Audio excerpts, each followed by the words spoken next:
సంగారెడ్డి జిల్లాలో చీమల ఫోబియాతో ఓ వివాహిత సూసైడ్ చేసుకుంది. కూతురు జాగ్రత్త అంటూ నోట్బుక్ లో సూసైడ్ నోట్ రాసిపెట్టి మరీ చీరతో ఫ్యాన్ కు ఉరేసుకొని సూసైడ్ చేసుకుంది.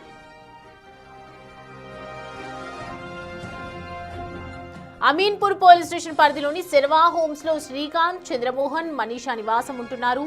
భార్య మనీషా చీమల ఫోబియాతో బాధపడుతుండటంతో ఆమెను హాస్పిటల్లో చూపించారు కుటుంబ సభ్యులు. భర్త శ్రీకాంత్ డ్యూటీకి వెళ్లడంతో ఇంట్లో ఎవరూ లేని టైం చూసుకొని మనీషా ఇంట్లో చీరతో ఉరివేసుకొని సూసైడ్ చేసుకుంది.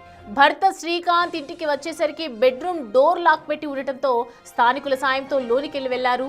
ఆ చీరతో ఉరేసుకొని కనిపించింది మనీషా. అదే రూమ్ లో ఓ నోట్బుక్ లో చీమలతో బ్రతకడం నా వల్ల కావట్లేదు, కూతురు జాగ్రత్త అంటూ రాసిపెట్టి ఉంది. సమాచారం అందుకున్న పోలీసులు మృతదేహాన్ని పోస్టు మార్టం కోసం పటాన్చెరు ప్రభుత్వ హాస్పిటల్ కు తరలించారు.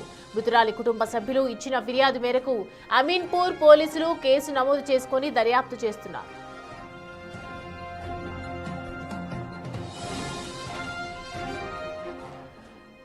ఈ అంశానికి సంబంధించి పూర్తి డీటెయిల్స్ మా ప్రతినిధి దుర్గారెడ్డి అందుబాటులో ఉన్నారు అందించడానికి. దుర్గారెడ్డి, చీమల ఫోబియా అంటే అసలు ఏ విధమైనటువంటి వ్యాధి, దానికి సంబంధించి పూర్తి డీటెయిల్స్ ఏంటి, ప్రస్తుతం అక్కడ పరిస్థితి ఏ విధంగా ఉంది, పూర్తి డీటెయిల్స్ చెప్పండి.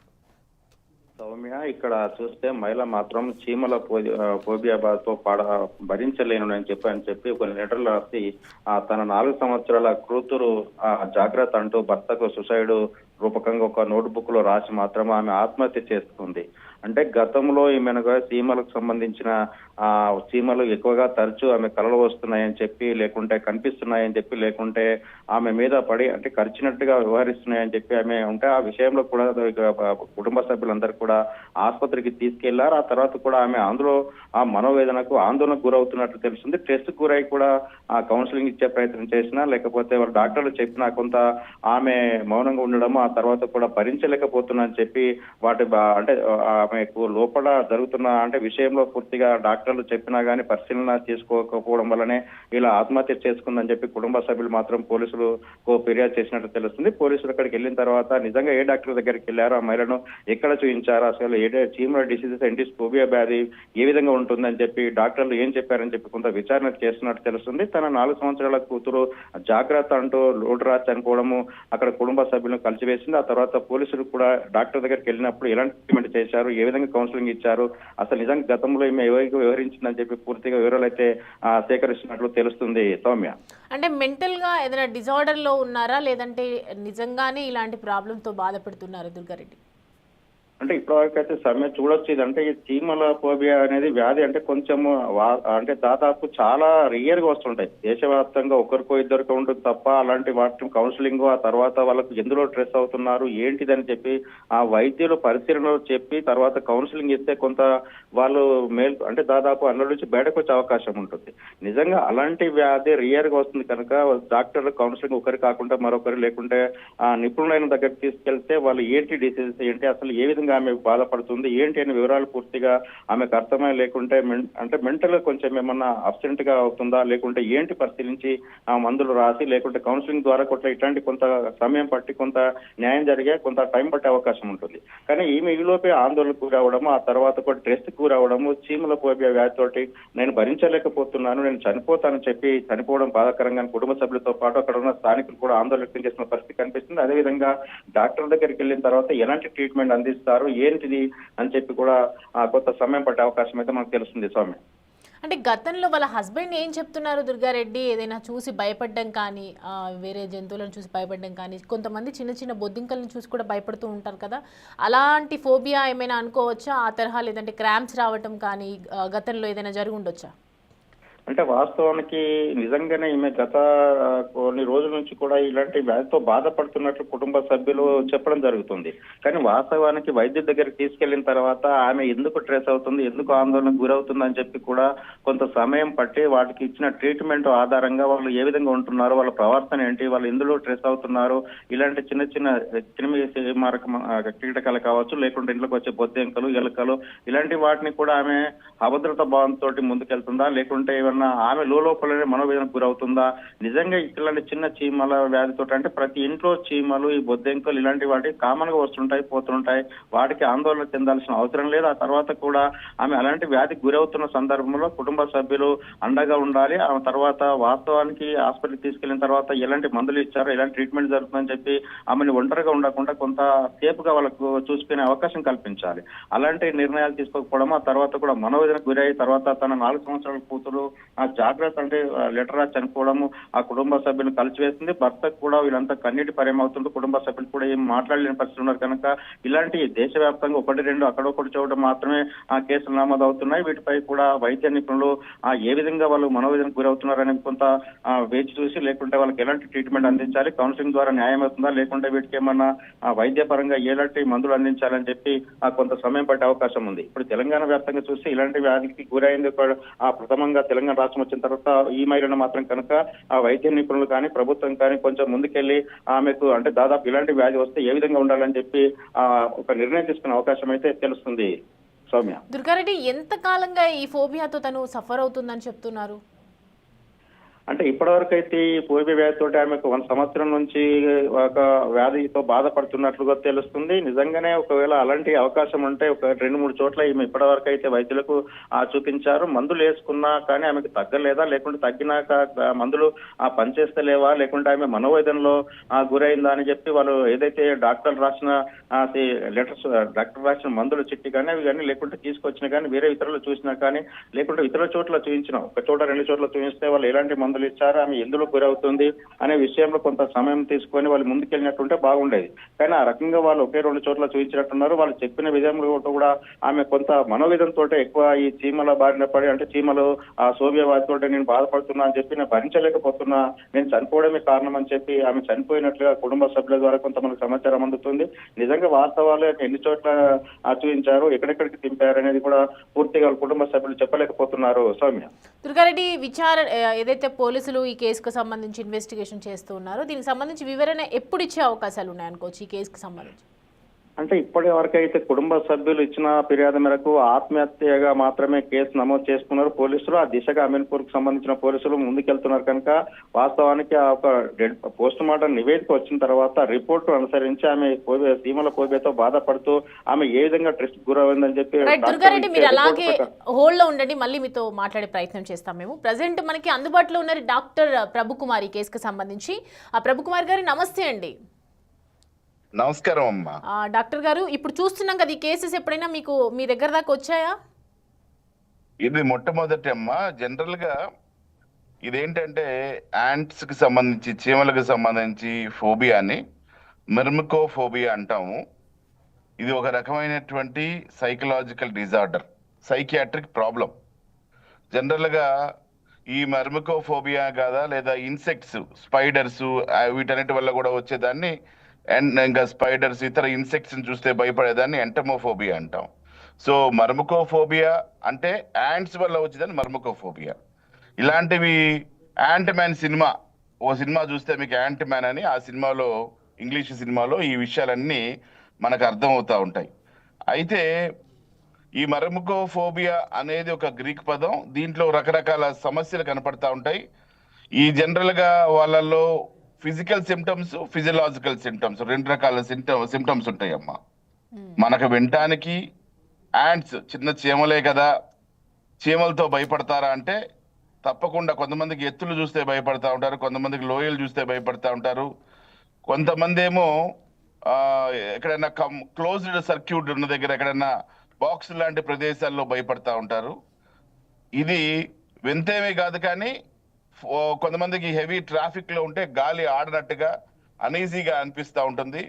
సో ఇలా రకరకాల ఫోబియాలు మనకి కనపడతా ఉంటాయి. సో ఈ ఎంటమోఫోబియా లేదా మిర్మికోఫోబియా అనేది యాంట్స్ వల్ల వచ్చేటువంటి ఫోబియా. దీంట్లో ఫిజికల్ సిమ్టమ్స్ ఉంటాయి, ఫిజియలాజికల్ సిమ్టమ్స్ ఉంటాయి. ఫిజికల్ సిమ్టమ్స్ లోనేమో సివియర్ గా వాళ్ళకి చెమట పోయటం, తర్వాత హార్ట్ రేట్ పెరగటం, గాలి ఆడకపోవడం, హెడ్ఏక్ ఉండడం, చేతులు కాదులు పట్టేసినట్టు ఉండడం, నమ్నెస్ అనిపించడం అంటే స్పర్శ లేకుండా ఉండడం అనిపించడం, ఇలాంటివన్నీ ఫిజికల్ సిమ్టమ్స్ లోకి చూడొచ్చు మనం. ఫిజియలాజికల్ సిమ్టమ్స్ కూడా లైక్ ఎక్కువ ఆలోచనలు రావడం, యాంగ్జైటీగా ఉండడం, నిద్ర పట్టకపోవడం, ఇలాగా రకరకాల సమస్యలు మనం వీళ్ళలో ఫిజికల్ అండ్ ఫిజియలాజికల్ ఇలాగా 2-3 రకాల సిమ్టమ్స్ చూస్తూ ఉంటాం.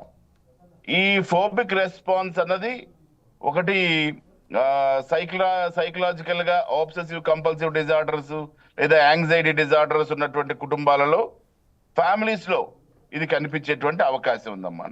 తర్వాత భయంకరమైన ట్రామా, చిన్నప్పటి నుంచి ఏదైనా ట్రామా అనుభవించేటువంటి ఫ్యామిలీలో పిల్లలు ఎవరైతే ట్రామాకు గురవుతారో, అంటే మానసిక వేదనకి గురవుతారో, ఇలాంటి వాళ్ళలో ఈ ఫోబియాస్ బాగా కనపడతా ఉంటాయి. వీళ్ళకి ఎలా ఉంటుందంటే కర్ర చూస్తే పాములాగా, తాడు చూస్తే పాములాగా, ఇలాగ ఒక రకమైనటువంటి హాలూసినేషన్ లోకి వెళ్తారు. అంటే ఒక రకమైనటువంటి ఆలోచన విధానంలోకి వెళ్ళేటువంటి అవకాశం ఉంటుంది. దీని మీద అనేక రకమైనటువంటి పరిశోధనలు రకరకాల యూనివర్సిటీలు కూడా చేశారు. దీంట్లో ముఖ్యంగా నేను ఇందా చెప్పినట్టుగా యాంట్ మ్యాన్ అనే సినిమా కనుక చూస్తే మీకు ఇలాంటి కండిషన్స్ కనపడతా ఉంటాయి. వాటిని ఏ విధంగా ఎదుర్కోవాలో కూడా ఈ యాంట్ మ్యాన్ సినిమాలో ఏ విధంగా ఎలా ఎక్స్పోజ్ అయ్యి మనం వాటిని ఎదుర్కోవాలో కూడా వాళ్ళు బిహేవియర్ థెరపీస్ తర్వాత ఎక్స్పోజర్ థెరపీస్ అని కొన్ని ప్రత్యేకమైనటువంటి థెరపీస్ ద్వారా వారిని బాగు చేయడానికి అవకాశం ఉంది. వీళ్ళకి ఏంటంటే ప్రత్యేకమైనటువంటి కౌన్సిలింగ్లు, ఇప్పుడు మనం ఈ లేడీ విషయం తీసుకుంటే ప్రత్యేకమైనటువంటి కౌన్సిలింగ్లు, మానసిక వైద్యుల సంప్రదింపులు ఇవన్నీ కనుక చేస్తే వాళ్ళలో ఆ ఫోబియాని మనం ఫోబియాని పోగొట్టడానికి అవకాశం ఉంటుంది. అట్లాగే ఈ ఫోబియా కాకుండా వాళ్ళు ఈ విధంగా సూసైడ్ అటెంప్ట్ చేయకుండా కూడా మనం హెల్ప్ చేయగలుగుతాం. సో ప్రత్యేకంగా వాళ్ళకి కౌన్సిలింగ్ చేయటం ఒక అంశం అయితే, కౌన్సిలింగ్ తో పాటుగా బిహేవియర్ థెరపీస్, తర్వాత ఎక్స్పోజర్ థెరపీస్, ఇలా కొన్ని థెరపీస్ చేయటం ద్వారా మనము ఈ పేషెంట్లు మరణించకుండా లేదా సూసైడ్ అటెంప్ట్ చేయకుండా మనం కాపాడటానికి అవకాశం ఉంటుంది. సో ఈ మెర్మికోఫోబియా లేదా ఎంటమోఫోబియా, స్పైడర్స్ చూస్తే ఫోబియా, లేదు ఇన్సెక్ట్స్ చూస్తే ఫోబియా, కొన్ని సైకియాట్రిక్ డిజార్డర్స్ లో కొంత సైకియాట్రిక్ పేషెంట్స్ లో కామన్ గా కనపడతా ఉంటాయి. మీరు సైకియాట్రిక్ పేషెంట్స్ లో కనుక గమనిస్తే ఈ విషయాలు వాళ్ళు తేటతెల్లంగా చెప్తా ఉంటారు. కర్ర చూస్తే పాము అని చెప్తా ఉంటారు వాళ్ళు, తాడు చూస్తే పాము అని చెప్తారు, లేదా కుక్కని నక్కని చూస్తే పులి సింహం అంటారు. ఈ విధంగా వాళ్ళలో రకరకాల ఫోబియాలు ఉంటాయి. ఇది ఒక రకమైనటువంటి ఫోబియా. తప్పకుండా దీనికి వైద్యం అయితే ఉంది. మానసిక వైద్య నిపుణులు లేదా జనరల్ ఫిజిషియన్స్ దీన్ని ట్రీట్ చేస్తారు. ప్రత్యేకమైన కౌన్సిలింగ్ ద్వారా, ప్రత్యేకంగా వాళ్ళ కౌన్సిలింగ్ చేయడం ద్వారా మనం వారిని మరణించకుండా లేదా సూసైడ్ థాట్స్ నుంచి, యాంగ్జైటీ డిజార్డర్స్ నుంచి తప్పించడానికి అవకాశం ఉంటుంది. అసలు ఈ ఫోబియా మీరు అన్నట్లుగా అసలు ఈ ఫోబియా అనేది ఎలా మన లోపలికి ఎలా వస్తుందని అనుకోవచ్చు డాక్టర్ గారు? అంటే బ్రెయిన్ లో రకరకాల హార్మోన్స్ ఉంటాయమ్మా. ఈ రకరకాల హార్మోన్స్, వాటి డోపమిన్, ఇలా రకరకాల hormones brain neuro transmitters release చేస్తూ ఉంటది. వాటిలో హెచ్చు తగ్గులు జరిగినప్పుడు ఈ యాంగ్జైటీ హార్మోన్స్, కిడ్నీ పైన ఒక రకమైనటువంటి ఎడ్రినల్ గ్లాండ్, దాంట్లోంచి రిలీజ్ అయ్యేటువంటి హార్మోన్స్, బ్రెయిన్ లోంచి రిలీజ్ అయ్యేటువంటి హార్మోన్స్, ఇవన్నీ కూడా సమపాలల్లో ప్రాపర్ గా మన శరీరంలో ద్రవింపజేయాలి. అవి ద్రవించేటప్పుడు, స్రవించేటప్పుడు హెచ్చు తగ్గులు వచ్చినప్పుడు, తర్వాత నేను ఇందా చెప్పినట్టుగా మానసికంగా చిన్నప్పటి నుంచి వేధించబడినటువంటి వాళ్ళు, అంటే చిన్నప్పటి నుంచి ట్రామాకి గురి చేయబడినటువంటి పిల్లలు, వాళ్ళకి జీవితంలో ఒక భయం అనేటువంటి ఫోబియా అనేటువంటిది ఏర్పడేటువంటి అవకాశం ఉంటుంది. ఎప్పుడైతే ఈ ఫోబియా, భయం అనేటువంటిది మానసికంగా ఏర్పడుతుందో వాళ్ళలో ఈ సమస్యలు ఈజీగా వచ్చేటువంటి అవకాశం ఉంటుంది. డాక్టర్ గారు అంటే ఏ టైంలో రియాక్ట్ అవుతారు? ఇప్పుడు సపోజ్ ఈ యాంట్స్ విషయం తీసుకుంటే, చీమలు కనపడగానే వాళ్ళు చీమలు లాగా అనిపించగానే వాళ్ళకి భయం స్టార్ట్ అవుతుంది. ఏందా చెప్పంటే కొంతమంది పైన బిల్డింగ్స్ కి వెళ్ళినప్పుడు కళ్ళు తిరిగి కిందపడిపోతా ఉంటారు. కొంతమంది రక్తం చూస్తే కళ్ళు తిరిగి కిందపడిపోతా ఉంటారు. కొంతమంది క్లోజ్డ్ సర్క్యూట్స్ అంటే బాక్స్ లాంటి ప్రదేశాల్లో ఉంటే వాళ్ళకి భయం, ఆందోళన. కొంతమంది ట్రాఫిక్ లో ఇరుక్కుపోతే ఆందోళనకు గురై ఆయాసం అయిపోయి యాంగ్షియస్ స్టేజ్ లోకి వెళ్ళిపోతారు. సో రకరకాల కండిషన్స్ వీటన్నిటికీ ట్రిగ్గర్ చేస్తాయి. ట్రిగ్గర్ పాయింట్స్ ఉంటాయి అమ్మా. ఒక్కొక్క దానికి ఒక్కొక్క అంశం. నేను ఇందా చెప్పేట్టుగా ఒక్కొక్క పాయింట్ కి ఒక్కొక్క ట్రిగ్గర్ పాయింట్ ఉంటుంది. ఇందాక నేను చెప్పేట్టుగా ట్రిగ్గర్ పాయింట్స్ అంటాం. ఈ ట్రిగ్గర్ పాయింట్స్ ఏంటి? కొంతమందికి స్పైడర్స్ ని చూస్తే కొంతమంది ట్రిగ్గర్ పాయింట్ అంటే, తర్వాత కొంతమందికి ఇన్సెక్ట్స్ ని, పురుగులను చూస్తే ట్రిగ్గర్ పాయింట్. కాక్రోచ్ చూడగానే కొంతమంది చూస్తే, మీరు కాక్రోచ్ చూస్తే అరిచి కేకలు పెడుతుంటారు. అరిచి కేకలు పెట్టకుండా కొంతమంది చంపేస్తారు.